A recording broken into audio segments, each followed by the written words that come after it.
અને હવે વાત કરીએ અમદાવાદના પીરાણા ગામની કે જ્યાં હાલ બે જૂથ વચ્ચે માહોલ ગરમાયો છે અને હવે આ જ મુદ્દે સત્વરે કાર્યવાહીની માંગ સાથે મુસ્લિમ આગેવાનો પણ આગળ આવ્યા છે। આપને જણાવી દઈએ કે બુધવારના રોજ અમદાવાદના પીરાણા ગામે બે જૂથ વચ્ચે અથડામણ થઈ હતી। અહીં દરગાહની જમીન અને તીર્થધામ પ્રેરણા પીઠની જમીનને લઈને વિવાદ ચાલી રહ્યો છે।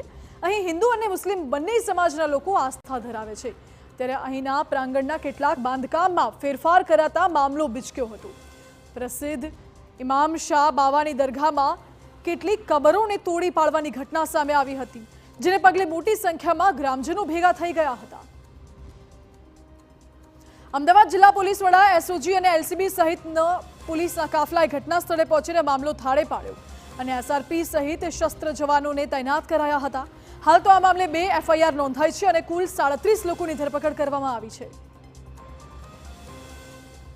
બંને બાજુ જે ટોળો હતો જે 100-150 માણસોનો, એ ટોળાને અમે ત્યાં પહોંચીને કંટ્રોલ કર્યો હતો। ત્યાં પથ્થરબાજી થઈ હતી અને પથ્થરબાજીમાં પોલીસવાળાને પણ જો અમારી જે ટીમ હતી એમને પણ ચોટ અને એમને પણ વાગી હતી।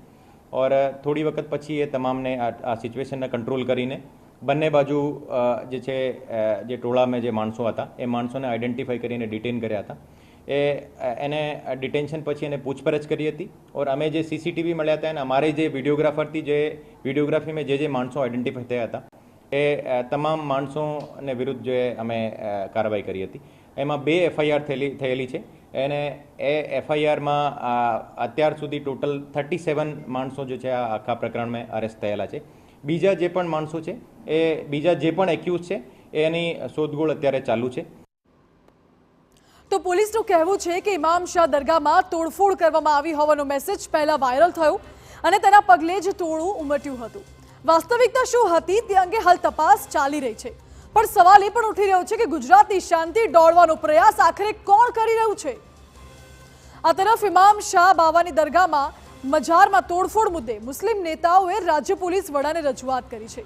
ધારાસભ્ય ઇમરાન ખેડાવાલા અને ગ્યાસુદ્દીન શેખે રાજ્ય પોલીસ વડાને આ મુદ્દે કાર્યવાહી કરવાની રજૂઆત કરી। ઇમરાન ખેડાવાલાએ કહ્યું કે મજાર હિન્દુ મુસ્લિમ એકતાનું પ્રતીક છે અને જે ઘટના ઘટી તે નિંદનીય છે, જ્યારે ગ્યાસુદ્દીન શેખે જણાવ્યું કે તેમને પ્રશાસન પર ભરોસો છે, આ મુદ્દે તંત્ર પગલાં લેશે। એ પ્રમાણે જે ત્યાં મજાર 14 મજાર હતા એ ઇમામ શાહ બાવા ટ્રસ્ટ દરગાહ પોતે અને તેના વંશજોના જે મજાર હતા એ શહીદ કરી દેવામાં આવ્યા છે અને જે લોકો આના અંદર જે સામેલ છે એના ઉપર કાયદેસરની કાર્યવાહી થવી જોઈએ એવી આજે અમે ડીજીપી સાહેબને સમક્ષ રજૂઆત કરી છે અને ડીજીપી સાહેબ તરફથી બી પ્રત્યુત્તર અમને મળ્યો કે ભાઈ ચોક્કસ એમાં એફઆઈઆર દાખલ કરીશું અને જે ગુનેગાર છે અને જે ષડયંત્રકાર છે આના પાછળ જે કોઈ ષડયંત્રકાર છે એના પર એક્શન લેવા જોઈએ। એક સારા વાતાવરણ અંદર કે જ્યારે જે કોમી એકતાનું પ્રતીક હોય કે ત્યાં હિન્દુ મુસ્લિમ 2 આસ્થાથી ત્યાં આવતા હોય, હિન્દુ સમાજ પૂજા અર્ચના કરતો હોય, મુસ્લિમ સમાજ ત્યાં ફાતિહા ખાની કરીને એની પોતાની ધાર્મિક વિધિ કરતું હોય, તો આવી જગ્યા પર વિવાદ થાય તો હું માનું છું કે એ બરાબર નથી। અને અમે તો કાલે જ્યારે સમગ્ર ગુજરાતમાં આ બાબતે સોશિયલ મીડિયા પર વાત સામે આવી ત્યારે અમે 3 લોકોએ ગુજરાતના લોકોને પણ અપીલ કરી કે આપણે પ્રશાસન પર ભરોસો રાખવો જોઈએ, કાયદો આપણા હાથમાં લેવાની જરૂર નથી।